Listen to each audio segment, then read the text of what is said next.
Tu veux perdre du poids, alors tu manges moins, tu fais attention, tu t'interdis plein d'aliments et malgré ça, ton poids ne bouge pas. Le problème, c'est pas la quantité, c'est la qualité de ce que tu manges. Avec les mauvais aliments, tu peux même rester bloqué à 1000 calories par jour et c'est vraiment le schéma que l'on voit chez la majorité des personnes en surpoids. Elles mangent peu. Mais avec les bons aliments, ceux que je vais te montrer dans cette vidéo, tu peux littéralement manger à volonté et quand même perdre du poids et rester sec. C'est ce qui me permet de rester à 10% de masse grasse toute l'année malgré le fait que je mange plus de 3200 calories par jour.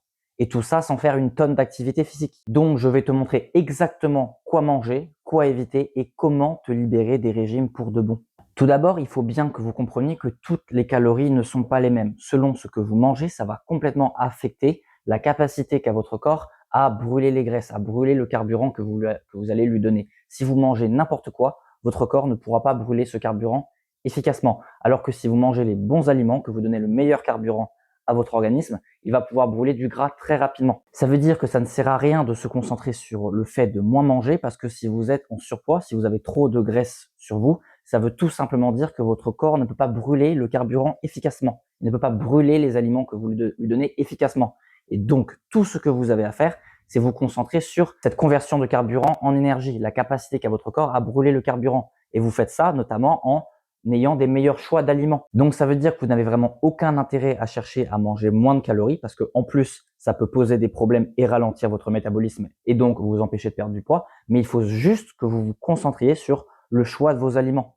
Avoir des aliments qui permettent à votre corps de les brûler très efficacement et de déstocker tout le gras que vous avez en trop. Alors dans cette vidéo, je vais vous dire à peu près le contraire de ce que vous dirait un nutritionniste, un médecin ou la plupart des médias. C'est pas que les nutritionnistes sont nuls, mais c'est qu'ils n'ont pas appris le fonctionnement du métabolisme et ils n'ont pas non plus appris ce que je vais vous dire dans cette vidéo-là. Pour eux, ce qui est important, c'est de moins manger. Du coup, pour pouvoir brûler plus de calories que de calories qu'on fait rentrer dans notre organisme. Sauf que comme on vient de le voir juste avant, ce n'est pas le problème du tout. Si vous ne pouvez pas brûler assez de calories, c'est parce que vous n'avez pas la bonne sélection d'aliments. Et donc, en changeant ça, vous brûlerez naturellement plus de gras. Sachez quand même que plus de la moitié de la population est en surpoids, plus de 90% est résistante à l'insuline et plus de la moitié possède une maladie chronique. Et ça, c'est parce que les conseils qui sont donnés par le gouvernement, par les nutritionnistes et par les médecins, du coup, sont à côté de la plaque. Donc, si vous voulez faire partie de ces gens-là, allez-y, appliquez les conseils classiques. Mais sinon, vous pouvez écouter ce que j'ai à vous dire, appliquer mes conseils et revenir dans quelques semaines ou quelques mois pour me remercier parce que j'aurai changé votre vie. J'ai vraiment envie d'aider les gens à être en bonne santé et à perdre du poids. Donc, comprenez bien que je me fous pas du tout de vous.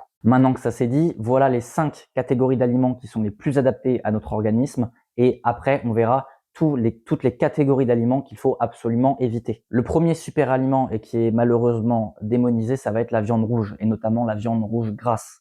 Cet aliment est démonisé parce qu'il donnerait le cancer, sauf que ce n'est basé sur rien du tout. C'est basé sur des études de cohorte qui ne font que établir des corrélations entre certaines choses. Ils ont établi que les gens qui mangeaient plus de viande rouge avaient en moyenne légèrement plus de cancer. Et encore, c'est une corrélation très faible. Sauf que ça ne veut absolument pas dire que c'est la viande rouge en elle-même, ça peut être n'importe quoi d'autre dans leur environnement. On ne peut pas conclure qu'il y a, grâce à ces études, une causalité entre la consommation de viande rouge et le cancer. Pas du tout, ce ne sont que des corrélations, ça ne veut absolument rien dire.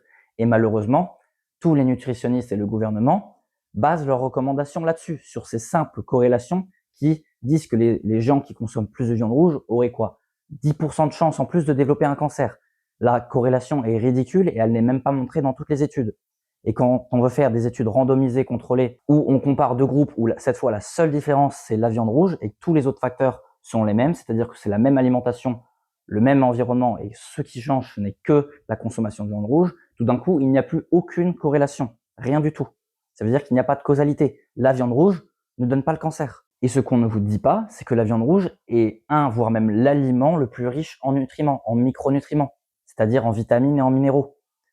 On a tendance à croire que les aliments les plus riches en nutriments, c'est les fruits et les légumes, mais pas du tout. C'est les produits animaux, notamment la viande rouge. La viande rouge est super riche en fer, en zinc, en vitamine A, en plein de vitamines du groupe B, en vitamine K2, énormément de nutriments et surtout sous des formes super bioassimilables. C'est-à-dire que comparé à des plantes, comme on verra juste après, ces nutriments-là sont très facilement bioassimilables. C'est-à-dire que vous allez en absorber une très grande partie. Et il n'y a aucun risque à consommer de la viande rouge. Vous pouvez en consommer largement plus que 500 grammes par semaine, cette quantité est ridicule. Si vous voulez, vous pouvez en consommer 300, 400, 500 grammes par jour. Il n'y a aucun problème à faire ça. Le deuxième super aliment qui celui-ci est quand même beaucoup moins démonisé, surtout récemment, ça va être les œufs.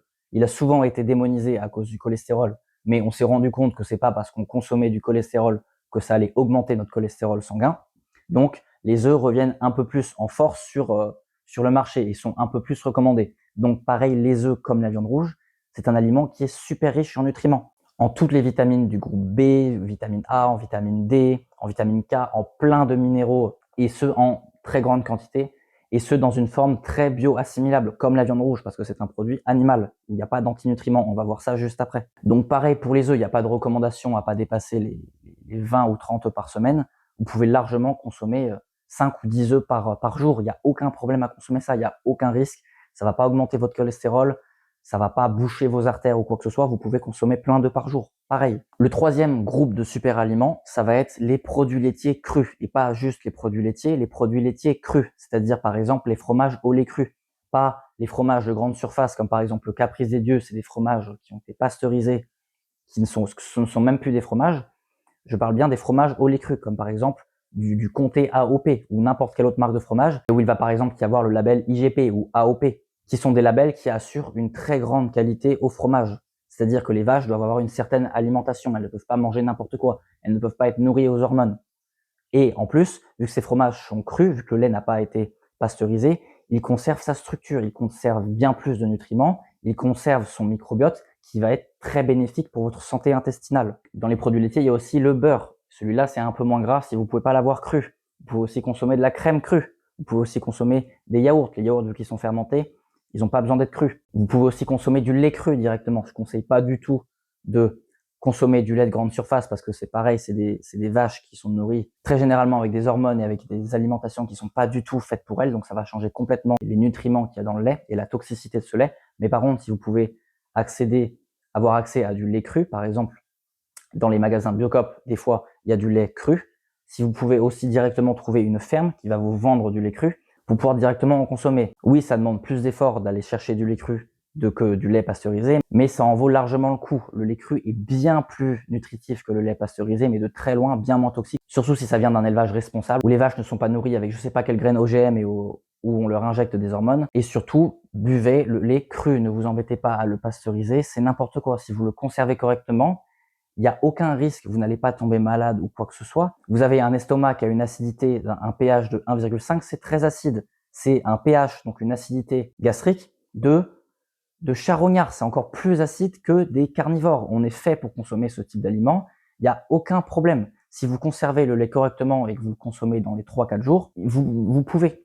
Je connais des tonnes de personnes qui boivent du lait cru et moi-même, pendant quasiment ça va faire bientôt 1 an, et on n'a jamais eu aucun problème. Et ça en vaut vraiment largement le coup parce que le lait cru comparé au lait pasteurisé est bien moins inflammatoire car la structure de la protéine n'a pas été endommagée par la pasteurisation et aussi les nutriments sont dans une forme bien plus assimilable. Donc vraiment, le lait cru, c'est un excellent aliment. Vous pouvez remplacer l'eau que vous buvez par du lait cru si vous le voulez. Et ça a beau être bien plus calorique, ce n'est pas le problème parce que c'est des calories qui apportent énormément de nutriments et qui vont pouvoir être brûlées très efficacement. Je vous rappelle que je mange en surplus calorique de plus de 25% et pourtant je suis à 10% de masse grasse parce que mon organisme peut fonctionner à plein régime. Mon métabolisme basal est à fond. Le quatrième type de super aliment, ça va être les fruits. Ça va être votre principale source de glucides. Les fruits, comme on va le voir, comme je vais en parler après, c'est le seul type d'aliment végétal qui ne contient pas d'antinutriments ou très peu d'antinutriments. Antinutriments qui ont pour rôle en fait de bloquer votre digestion et d'abîmer votre paroi intestinale justement pour pas que vous consommiez les végétaux. C'est leur système de défense. Sauf les fruits, parce que les fruits sont faits pour être consommés. Et aussi, ils sont riches en micronutriments, en plein de minéraux et en certaines vitamines. Donc les fruits aussi, un très bon aliment et ça va être votre principale source de glucides. Vous savez, les protéines, les lipides, donc les graisses et les glucides, les sucres. Ça va être votre principale source de glucides qui est bien meilleure que les féculents. Et le cinquième groupe d'aliments qu'on peut pas vraiment considérer comme un super aliment, mais que je mets là quand même parce que ça reste un très bon groupe, ça va être les légumes racines comme la pomme de terre, la patate douce, le manioc, la carotte. Tous ces légumes-là, donc des légumes qui sont sous terre, c'est pour ça qu'on les appelle des légumes racines, contiennent aussi des quantités plutôt faibles d'antinutriments, car ils sont sous la terre, donc ils sont déjà protégés de la plupart des mammifères pourraient les manger. Donc, ils n'ont pas besoin d'avoir autant de défense et donc ils sont moins toxiques à la consommation. Ils vont avoir moins d'inhibiteurs enzymatiques qui vont empêcher votre digestion. Donc ça, c'était les 5 groupes d'aliments que vous pouvez consommer à volonté.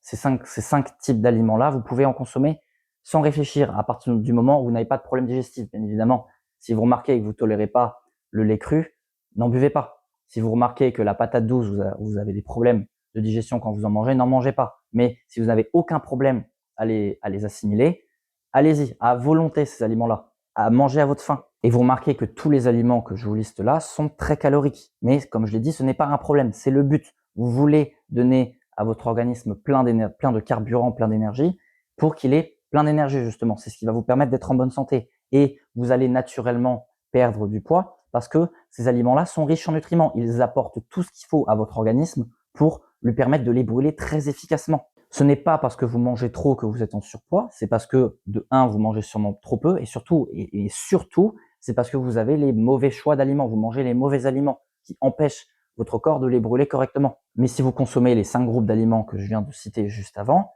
vous pourrez les brûler très efficacement et aussi vous aurez un profil nutritionnel complet, bien plus que toutes les autres alimentations. C'est l'alimentation la plus riche en nutriments bioassimilables. Donc maintenant, on va passer à tous les aliments que vous devez absolument éviter si vous voulez pas endommager votre métabolisme et pouvoir brûler du gras très efficacement. Donc le premier groupe, c'est pas vraiment le groupe d'aliments, mais la première catégorie d'aliments, ça va juste être toute la malbouffe, tous les produits ultra transformés. Ça endommage votre métabolisme tout simplement parce que il y a plein de molécules chimiques dedans, les colorants, les édulcorants, les émulsifiants, toutes les molécules que les industriels rajoutent là-dedans pour augmenter la texture, la conservation, le goût, tout ça, ça va perturber votre microbiote intestinal, empêcher votre digestion et vous empêcher de brûler du gras. Donc c'est absolument pas ce que vous voulez.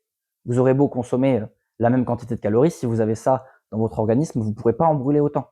Donc la malbouffe en général, vous ne pouvez vraiment pas vous permettre d'en consommer en vous disant que c'est pas grave, c'est zéro malbouffe si vous voulez perdre du poids. Vous n'avez pas le droit. La deuxième catégorie d'aliments que vous devez aussi absolument éviter, ça va être les huiles de graines. Ce sont majoritairement des graisses polyinsaturées et elles ont littéralement pour effet de faire rentrer votre corps en hibernation, tout en provoquant d'ailleurs plein de stress oxydatif. Ça veut dire que si vous consommez ces graisses en grande quantité, votre corps va, comme un ours, commencer à stocker du gras, ralentir son métabolisme comme s'il devait passer l'hiver. C'est absolument pas ce que vous voulez. C'est absolument pas ce que vous voulez. Vous voulez avoir un métabolisme d'abondance où vous brûlez énormément de gras. Donc, ces huiles de graines, en plus de vous faire entrer en hibernation, c'est un gros poison métabolique. Ça empêche tout votre organisme de brûler du gras. Il faut bien vous dire que ces huiles ne sont consommées que depuis quelques décennies. Et il y a une énorme corrélation entre la consommation de ces graisses à l'échelle de pour toutes les populations. Plus on consomme ces graisses polyinsaturées, plus il y a de problèmes métaboliques, plus il y a d'obésité, plus il y a toutes les maladies que vous pourriez imaginer. Il y a une énorme corrélation à l'échelle de la population. Où plus ces huiles sont consommées, plus il y a de maladies chroniques. Et ce n'est qu'une des preuves parmi d'autres qui accablent ces huiles de graines. Donc vraiment, fuyez-les. L'huile de colza, l'huile de tournesol, l'huile de soja, l'huile de pépins de raisin, l'huile de maïs, toutes ces huiles de graines-là, à part l'huile d'olive, l'huile d'avocat et l'huile de coco, parce que ces huiles, ce sont pas des huiles de graines, ce sont des huiles de fruits. Donc à part l'huile d'olive, l'huile d'avocat et l'huile de coco, toutes les autres huiles, donc les huiles de graines, vous devez absolument les éviter. Et faites attention, parce qu'elles se retrouvent dans plein de plats préparés. Si vous achetez des plats tout faits, ce que je recommande pas du tout d'ailleurs, il y a des huiles de graines dedans. Donc, faites super attention à ça. Le troisième groupe d'aliments que vous devez aussi absolument éviter, ça va être les céréales complètes, les graines et les légumineuses. Donc, toute la catégorie, on va dire, des graines. Ces aliments sont marketés comme bons par les industriels parce que, soi-disant, ils contiennent plein de nutriments, ce qui est vrai. Sauf que ça ne prend pas en compte toutes les défenses de la plante, tous les antinutriments et du coup, le fait que ces nutriments sont très peu bioassimilables. Quand vous mangez, par exemple, des graines de chia, un exemple, il y a beau y avoir plein de nutriments, il y a aussi plein d'antinutriments, comme de l'acide phytique, qui va se fixer sur les minéraux et empêcher leur absorption. Ou par exemple, des lectines qui vont abîmer votre paroi intestinale. Donc, il y a beau y avoir plein de nutriments, au bout du compte, vous en chopez une partie ridicule. Peut-être 5 à 10 fois moins que dans les produits animaux. Donc, ça n'a pas de sens. Même s'il y avait autant de nutriments, vu que vous en récupérez 5 à 10 fois moins, ça n'a pas de sens. Et en plus, ça altère votre microbiote intestinal et ça abîme votre paroi de l'intestin. Donc, c'est une très mauvaise idée de consommer ces aliments-là. Donc quand je dis légumineux, je pense par exemple aux lentilles ou aux haricots verts. Quand je dis les céréales, ça va être par exemple les céréales complètes, surtout ça va être les pâtes, ça va être le riz brun, ça va être le maïs. Tout ça, c'est des céréales. Alors les versions complètes sont encore pires, parce que la version complète, c'est la version où il y a encore le son et le germe de la graine, la paroi externe, la peau de la graine. Et cette paroi-là, c'est là où il y a la grande majorité des antinutriments, parce que c'est justement pour protéger la graine. Elle met ses défenses à l'extérieur, pour protéger ce qu'il y a au centre. Donc, si vous consommez par exemple des pâtes, pas des pâtes complètes, mais on va dire des pâtes blanches ou du pain blanc, pas du pain complet, il y a certes beaucoup moins de défense, mais ça reste pas terrible. Et ça reste des aliments qui déjà contiennent un peu d'antinutriments encore, mais qui aussi ne contiennent quasiment aucun nutriment. Parce que si vous enlevez le son et le germe, donc la paroi externe, vous enlevez tous les antinutriments, mais vous enlevez aussi la grande majorité des nutriments qui n'auraient pas été absorbés. Mais donc, vous vous retrouvez avec un aliment plutôt vide, qui contient que des glucides, qui contient plus beaucoup de nutriments. Et sans nutriments, votre corps ne peut pas brûler du gras efficacement. Il a besoin de minéraux, il a besoin de vitamines pour faire tourner toute sa machinerie cellulaire et brûler du gras et brûler du sucre. Le quatrième groupe d'aliments qui est aussi beaucoup consommé, ça va être les fruits à coque, comme par exemple les noix ou les amandes. Ce sont des aliments qui sont remplis de graisses polyinsaturées, comme les huiles de graines, et qui contiennent aussi pas mal d'antinutriments. Donc, c'est aussi un groupe d'aliments que vous devez éviter. On va vous dire que c'est riche en magnésium, les noix, mais au bout du compte, il y a énormément d'acide phytique, donc vous récupérez très peu de magnésium. Donc ça, c'était les 4 groupes d'aliments que vous devez absolument éviter si vous voulez perdre du poids efficacement. Et il y a un 5e groupe d'aliments que je voudrais vous parler, qui est moins grave que les 4 qu'on vient de voir, mais qui aussi ne vous apporte pas grand-chose et qui est même qui penche plutôt vers la balance du toxique plutôt que bénéfique. Et ça va être les légumes. Oui, les légumes, pareil. Les légumes, ça contient aussi pas mal d'antinutriments, donc vous absorbez très peu de nutriments. Et en gros, c'est que des aliments qui contiennent de l'eau et des fibres. Donc, à part les légumes racines qu'on a vu juste avant, comme les pommes de terre ou les carottes ou la patate douce, et certains groupes de légumes, comme par exemple les courges, donc ça va être par exemple la courgette, le butternut, le potimarron, à part ces familles-là, franchement, les autres légumes, il y a très peu d'intérêt à les consommer. Si vous prenez par exemple les épinards, ça va être très riche en oxalates, qui abîment votre paroi intestinale et qui se fixent sur les minéraux et qui donc empêchent leur absorption. Les épinards ont beau être riches en calcium, au bout du compte, si vous en consommez, vous allez vous retrouver avec moins de calcium qu'avant, parce qu'il y a tellement d'oxalates que ça va non seulement vous empêcher d'absorber tout le calcium qu'il y a dans les épinards, mais ça va en plus vous voler le calcium que vous pourriez avoir dans d'autres aliments. Donc si vous consommez des épinards, vous allez vous retrouver avec moins de calcium qu'avant. Vous remarquez qu'au bout du compte, je vous dis juste de consommer ce qu'on mangeait il y a 100-150 ans. De la viande, mais notamment de la viande rouge, des œufs, des produits laitiers crus comme ils étaient consommés à l'époque, des fruits, certains légumes, et manger aussi des céréales complètes, mais elles étaient préparées traditionnellement, comme à l'ancienne. C'est-à-dire que par exemple, si on prenait le pain, c'était un pain qui était fabriqué au levain, qui pouvait reposer toute la nuit. C'était une méthode de préparation qui permettait de désactiver la plupart des antinutriments. Mais maintenant, ce n'est plus du tout le cas. Quand vous achetez du pain dans une boulangerie, il n'est pas fait au levain. Donc, il n'y a pas cette méthode de préparation qui permet de désactiver la plupart des antinutriments.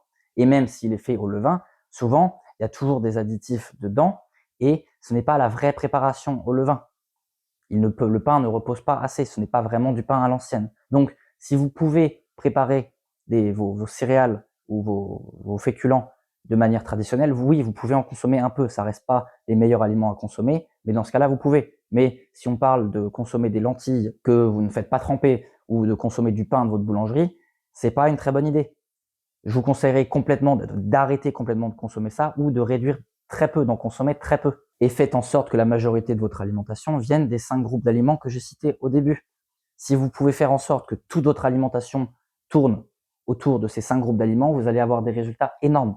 C'est pas juste manger un peu plus d'œufs, manger un peu plus de viande et éviter un peu les éléments que je vous ai dit. Non, si vous voulez avoir des résultats drastiques, vous devez consommer que les super aliments et éviter entièrement les aliments qui sont toxiques pour votre organisme. Et pour votre poids, vous inquiétez pas si vous prenez 2-3 kilos sur la balance les premiers jours. C'est pas du gras. C'est juste que vous avez plus de nourriture qui va circuler dans votre corps. Vous allez remplir vos réserves de sucre, vos réserves de glycogène. Et quand vous stockez plus de sucre, vous avez aussi un peu plus d'eau au niveau intracellulaire. C'est pas du tout de la rétention d'eau comme on l'entend. Vous n'allez pas être gonflé. C'est de l'eau qui va être à l'intérieur de vos muscles, de l'eau qui va être à l'intérieur de votre foie avec le sucre que vous stockez. Donc ce n'est pas du tout une mauvaise chose, c'est même une très bonne chose. Je vous conseille donc plutôt de surveiller votre tour de taille, comment vous rentrez dans vos vêtements et surtout comment vous vous sentez. Et vous allez voir que votre poids sur la balance, si vous êtes en surpoids, va naturellement descendre au fil des semaines et des mois. Et si vous voulez en savoir plus sur pourquoi vous n'avez pas besoin de manger moins pour perdre du poids, vous pouvez aller voir cette vidéo-là.